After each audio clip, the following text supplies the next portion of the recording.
बेटा आज हम स्टार्ट कर रहे हैं एक्सरसाइज नंबर 6.2 जिसका टॉपिक है एब्सोल्यूट वैल्यू या जिसको आसान अल्फाज में मॉडुलस भी कहते हैं। ठीक है भाई, तो एब्सोल्यूट वैल्यू का मतलब क्या है कि जब भी आपके पास ये जो साइन लगा होगा इसका मतलब ये है कि इसके अंदर जो भी एलिमेंट आएगा वो ऑलवेज पॉजिटिव होगा। तभी यहाँ पर क्या लिखा है, the absolute value of a number is always non negative, मतलब नेगेटिव नहीं है तो क्या है बेटा, पॉजिटिव है। अगर इसके अंदर -7 आ जाए, लेट्स सपोज हम यहाँ पर लिखते हैं -7, तो इसका मतलब क्या है, वैल्यू क्या होगी, नॉन नेगेटिव का मतलब क्या है, पॉजिटिव। मतलब ये बराबर किसके बेटा, 7 के। लेट्स सपोज यहाँ पर कोई और वैल्यू आ जाती है तो वो भी क्या होगी, ऑलवेज नॉन नेगेटिव होगी। कभी कभार हम क्या करते हैं, हमें पता नहीं होता, यहाँ पर देखो मॉड लगा हुआ है, अब मुझे पता नहीं है कि इसके अंदर वैल्यू पॉजिटिव थी या नेगेटिव थी, तो जब भी हम मॉड का साइन हटाएंगे तो हम क्या करेंगे, प्लस भी लगाएंगे और माइनस भी लगाएंगे। और अगर कभी वेरिएबल के अलावा कोई नंबर लिखा आ जाए उसके अंदर तो वो ऑलवेज क्या होगा बेटा, नॉन नेगेटिव होगा, मतलब पॉजिटिव होगा। यहाँ तक बात समझ में आ रही है। जब वेरिएबल होगा आपके पास, मतलब अल्फाबेट होगा आपके पास, तो आपने क्या करना होगा, ऑलवेज उसको क्या करना होगा, पॉजिटिव करना होगा। अगर वेरिएबल होगा तो आपने क्या करना होगा, प्लस भी लगाना होगा और माइनस भी लगाना होगा। और अगर कहीं नंबर आ गया सिर्फ और सिर्फ, मतलब एक कांस्टेंट चीज आ गई, 1, आपको पता है 1 की वैल्यू क्या होती है, मतलब 1 है। 2 का मतलब है, मतलब 1 + 1 2 आइटम है। अगर नंबर आ गया तो अगर वो नेगेटिव हुआ तो आपने उसको हमेशा क्या लिखना है, पॉजिटिव लिखना है। वहां पर आपने प्लस माइनस वाला गेम नहीं खेलना है। लेकिन अगर कोई वेरिएबल आ गया तो आपने क्या करना है, मॉड का साइन हटा के वहां पर क्या लगा देना बेटा, प्लस माइनस लगा देना है। मेरी बात आपको यहाँ से समझ में आ गई है। आज का टॉपिक सिर्फ और सिर्फ यही है हमारा। ठीक है भाई, दोबारा यहाँ पर एक वेरिएबल आया हुआ है, मतलब अल्फाबेट आया हुआ है, तो आपने क्या करना है, एक और बात, हम उस वक्त तक मॉड को नहीं हटाएंगे जब तक कि आपके पास दोनों साइड कंप्लीटली सिंप्लीफाइबल ना हो। बात समझ में आ रही है। हम उस वक्त तक मॉड नहीं हटाएंगे जब तक दोनों साइड कंप्लीटली सिंप्लीफाइबल ना हो। मतलब यहाँ पर 6 लिखा हुआ है और सॉल्व नहीं हो सकता, यहाँ पर कोई और अदर एलिमेंट मौजूद नहीं है, मतलब ये कंप्लीटली सॉल्व हुआ है। मॉड के अंदर सॉल्व होने की गुंजाइश है, मॉड के बाहर सॉल्व होने की गुंजाइश नहीं है। तो आपने क्या करना है, डायरेक्टली मॉड का साइन हटाओगे, मॉड 2x प्लस का 1, मॉड का साइन है इक्वल टू 6, तो आपने यहाँ पर क्या करना है, मॉड का साइन हटाओगे तो क्या लगा दोगे, 2x + 1 equal two plus minus. सही है बेटा। एक और बात हमने यहाँ पर क्या लिखी, जब भी मॉड के सामने नेगेटिव साइन आ जाएगा तो ये वाली चीज क्या होगी आपकी, हमेशा नॉट पॉसिबल होगी। ठीक है भाई। अब आपने देखा यहाँ पर मॉड का साइन हटाया तो यहाँ पर आपने प्लस माइनस लगा दिया, और आपको पता है हम प्लस माइनस को एक साथ सॉल्व नहीं कर सकते, तो हमने इसको क्या करना होगा, ईदर और करना होगा। मतलब एक बार हम प्लस साइन लेके चलेंगे और दूसरी बार माइनस साइन के साथ। तो मतलब हम यहाँ पर कर रहे हैं ईदर और, तो ये क्या बन जाएगा, 2x प्लस का 1 इक्वल टू 6, और यहाँ पर आपके पास 2x प्लस का 1 इक्वल टू -6। ठीक है बेटा, प्लस का 1 उठ के इधर आएगा तो 2x इक्वल टू 6 - 1, 6 में से 1 जाएगा तो बचेगा 5। आपको x की वैल्यू निकालनी है, x से ये 2 क्या हो रहा है बेटा, मल्टीप्लाई, उठ के इधर आएगा तो डिवाइड, तो x इक्वल हो जाएगा 5 डिवाइडेड बाय, और एट दी एंड आपने इसको सॉल्यूशन सेट में ही प्रेजेंट करना है क्योंकि हम अननोन की वैल्यू फाइंड आउट कर रहे हैं। यहाँ पर प्लस का 1 उठ के इधर आएगा तो बेटा -1, मतलब 2x इक्वल टू -6 - 1, -6 - 1 कितने हो जाएंगे बेटा, माइनस का, और यहाँ पर लिखा हुआ 2x, x से 2 मल्टीप्लाई और उठ के इधर आएगा तो x इक्वल हो जाएगा -7 डिवाइडेड बाय, दोबारा आपने अननोन की वैल्यू फाइंड आउट की है तो आपने आंसर को प्रेजेंट करना है इन द फॉर्म ऑफ, एक आंसर क्या आया 5 डिवाइडेड बाय 2, दूसरा आंसर क्या आया -7/। बात समझ में आ रही है यहाँ तक। यहाँ पर क्या करेंगे, हमने क्या बात की, हम उस वक्त तक मॉड का साइन नहीं हटाएंगे जब तक के दोनों साइड कंप्लीटली सिंप्लीफाइबल ना हो, यानी कि यहाँ पर सॉल्व होने की गुंजाइश है। माइनस का 8 उठ के इधर आएगा तो प्लस का 8, तो मतलब आप यहाँ लिख सकते हो 5x माइनस का 3 इक्वल टू 4, -8 उठ के इधर आया तो प्लस का 8, 4 और 8 कितने होते हैं बेटा, 12, और यहाँ पर 5x माइनस का 3। अब आपको क्या नजर आ रहा है कि दोनों साइड कंप्लीटली सिंप्लीफाइबल हो गई हैं, तो मतलब आप यहाँ पर आप मॉड का साइन हटा सकते हो। मतलब आप यहाँ लिख सकते हो 5x माइनस का 3 इक्वल टू प्लस माइनस। बात समझ में आ रही है? दोबारा हम प्लस माइनस को एक साथ तो सॉल्व नहीं कर सकते, तो हमने एक बार प्लस का साइन लेना और एक बार माइनस। तो ये क्या बन जाएगा दोबारा, इधर और। तो 5x माइनस 3 इक्वल टू 12 और यहाँ पर 5x minus 3 equal to minus का 12। माइनस 3 उठ के इधर आएगा तो प्लस 3। तो 5x इक्वल टू 12 प्लस का 3।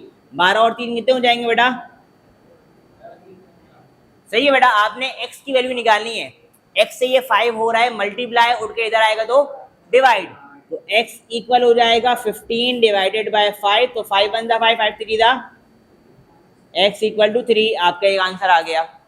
माइनस 3 उठ के इधर आएगा तो प्लस 3। तो 5x equal to minus 12 plus का 3। कितने बचेंगे बेटा? Minus 12 plus 3। माइनस 12 में से 3 निकालोगे तो बचेंगे माइनस का, और यहाँ 5x। x की वैल्यू निकालनी है दोबारा। x से ये 5 हो रहा है मल्टीप्लाई, उठ के इधर आएगा तो x इक्वल हो जाएगा माइनस का 9 डिवाइडेड बाय, दोबारा क्योंकि हमने अननोन की वैल्यू फाइंड आउट करी है तो आंसर प्रेजेंट करना है in the form of solution set. तो सॉल्यूशन सेट क्या बन जाएगा बेटा आपके पास? 3 कॉमा माइनस का 9 अपॉन। ठीक है बेटा, सेम इसी तरह इसको भी सॉल्व करना है। माइनस 3, दोबारा हमने वही बात करनी है, हम उस वक्त तक मॉड का साइन नहीं हटाएंगे जब तक के दोनों साइड कंप्लीटली सिंप्लीफाइबल ना हो। तो माइनस 3 अभी इसके साथ तो ऐड सब्ट्रैक्ट नहीं हो सकता क्योंकि ये तो मॉड के अंदर कैद हुआ हुआ है। तो माइनस 3 उठ के इधर आएगा तो बेटा प्लस 3। तो 5x प्लस का 1 divided by 7 equal to 8। Minus 3 उठ के इधर आया तो 8 और 3 कितने होते हैं बेटा?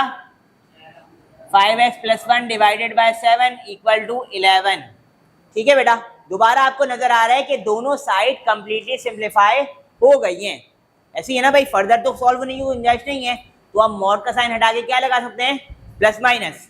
मतलब 5x प्लस का 1 डिवाइडेड बाय 7, क्योंकि ये भी मॉड के अंदर मौजूद है, और इक्वल टू यहाँ पर 11 के साथ आ जाएगा प्लस माइनस 11।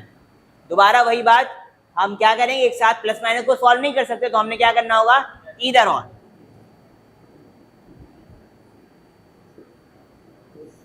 ये क्या बन जाएगा? 5x प्लस का 1 डिवाइडेड बाय 7 इक्वल टू 11, और यहाँ पर आपके पास 5x प्लस का 1 divided by 7 equal to minus का 11।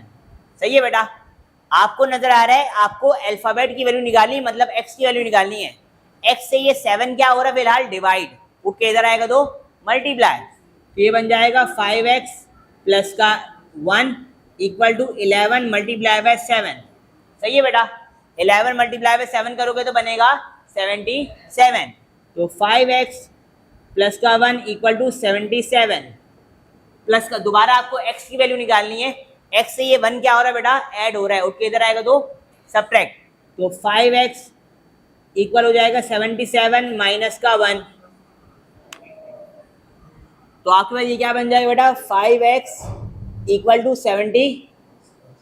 आपको x की वैल्यू निकालनी है। x से ये 5 क्या हो रहा है बेटा? मल्टीप्लाई, उठ के इधर आएगा तो ये बन जाएगा x इक्वल हो जाएगा 76 डिवाइडेड बाय। सही है बेटा, सेम वही काम यहाँ पर भी करना है। 7 से 11 हो रहा है, x से ये 7 हो रहा है डिवाइड, उठ के इधर आएगा तो मल्टीप्लाई। तो 5x प्लस का 1 equal to minus 11 multiply by 7। ठीक है बेटा, ये कितने बन जाएंगे? माइनस का 77, और यहाँ बचा 5x प्लस का 1।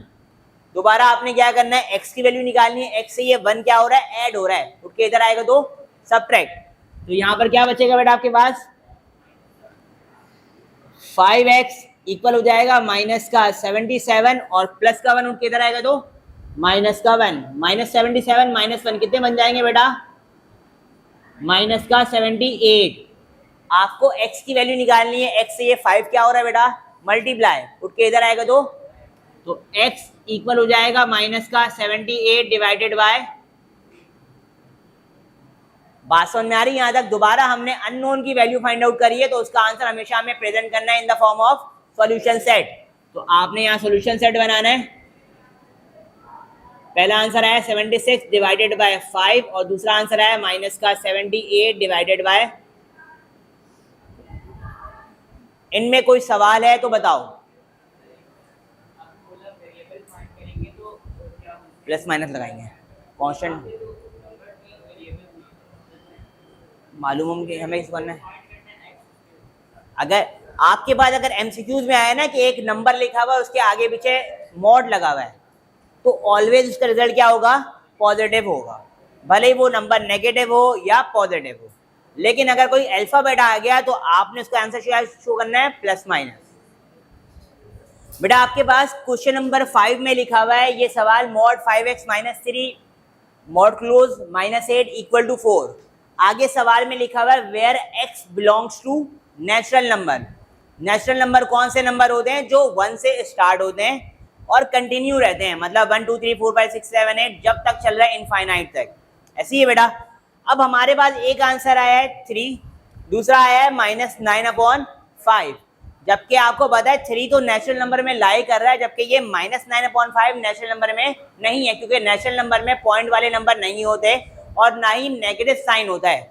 तो मतलब आपका सॉल्यूशन सेट क्या बनेगा, सिर्फ और सिर्फ वही वाला जो आपका नेचुरल नंबर है। तो इन दोनों में नेचुरल नंबर कौन है बेटा, 3। तो मतलब आप ये दूसरे वाले आंसर को इग्नोर कर दोगे, सही है बेटा। आप यहां पहले लिख लो as x is a natural number, सही है भाई, as x is a natural number. तो मतलब आपका पहला वाला नेचुरल नंबर है जबकि दूसरा वाला नेचुरल नंबर नहीं है, तो सॉल्यूशन सेट में वही आएगा जो आपका आंसर होगा।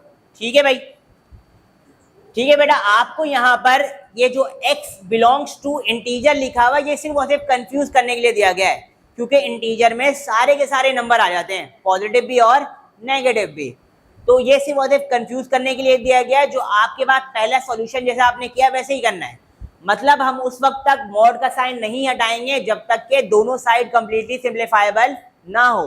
तो सबसे पहला काम आपको नजर आ रहा है मॉड वाली साइड पर ये 1 प्लस का एक्स्ट्रा है, उठ के इधर आएगा तो माइनस। तो आपने क्या करना है, मॉड 3x + 1 डिवाइडेड बाय 12 = 3, यहाँ प्लस का 1 उठ के इधर आएगा तो 3 में से 1 जाएंगे तो बचेंगे 2। तो यहाँ पर मॉड 3x + का 1 डिवाइडेड बाय 12। अब आपको क्या नजर आ रहा है कि दोनों के दोनों साइड आपके पास कंप्लीटली सिंप्लीफाइबल हो गए, मतलब अब आप यहाँ से मॉड का साइन हटा सकते हैं। तो मतलब आप लिख सकते हैं 3x + का 1 डिवाइडेड बाय 12 = प्लस माइनस, सही है बेटा। यहाँ पर प्लस का 6 लिखा हुआ है तो ये भी 6, ये भी 6 और ये भी, सही है बेटा। अब आपको पता है कि आप एक साथ प्लस माइनस के साइन को हटा, प्लस माइनस के साइन को यूज नहीं कर सकते, तो इसके लिए आपने क्या करना होगा, ईदर और अप्लाई करना होगा। तो हम करते हैं यहाँ पर ईदर। तो यहाँ पर आपके पास क्या बनना है बेटा, 3x + का 6 डिवाइडेड बाय 12 = 2। सेम यहाँ पर 3x + का 6 डिवाइडेड बाय 12 = माइनस का, ठीक है बेटा। अब आपको क्या नजर आ रहा है कि इस तरफ x से ये 12 क्या हो रहा है बेटा, डिवाइड, उठ के इधर आएगा तो मल्टीप्लाई। तो यहाँ पर आपके पास क्या बचा है, 3x + का 6 = 2 × 12, 2 12 कितना होता है बेटा, 24, ठीक है बेटा। अब यहाँ पर आपको दोबारा x की वैल्यू निकालनी है, x से ये 6 क्या हो रहा है बेटा, ऐड हो रहा है, उठ के इधर आएगा तो सब्ट्रैक्ट। तो मतलब 3x = 24 माइनस का 6, 24 में से 6 निकालोगे तो कितने बचेंगे बेटा, 18। तो मतलब 3x = 18। आपको x की वैल्यू निकालनी है, x से ये 3 क्या हो रहा है बेटा, मल्टीप्लाई, उठ के इधर आएगा तो x इक्वल हो जाएगा 18 डिवाइडेड बाय 3 1 जा 3 3 6 जा, तो x इक्वल हो गया आपके पास।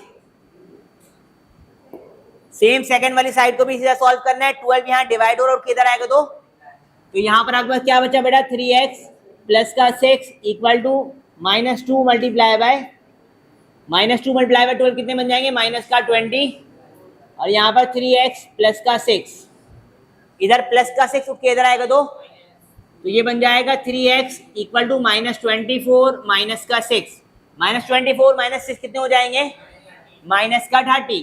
तो 3x इक्वल हो जाएगा माइनस का, आपको x की वैल्यू निकालनी है, x से ये 3 हो रहा है, मल्टीप्लाई उठ के इधर आएगा तो x इक्वल हो जाएगा माइनस का 30 डिवाइडेड बाय 3 1 जा 3, 3 10 जा, तो x इक्वल हो गया माइनस का, ठीक है बेटा। दोबारा क्योंकि इंटीजर में ये भी आता है और ये भी आता है, मतलब एक ये पॉजिटिव इंटीजर है और ये नेगेटिव, तो आपने दोनों के दोनों को सोल्यूशन सेट में डाल देना है। 6 कॉमा माइनस का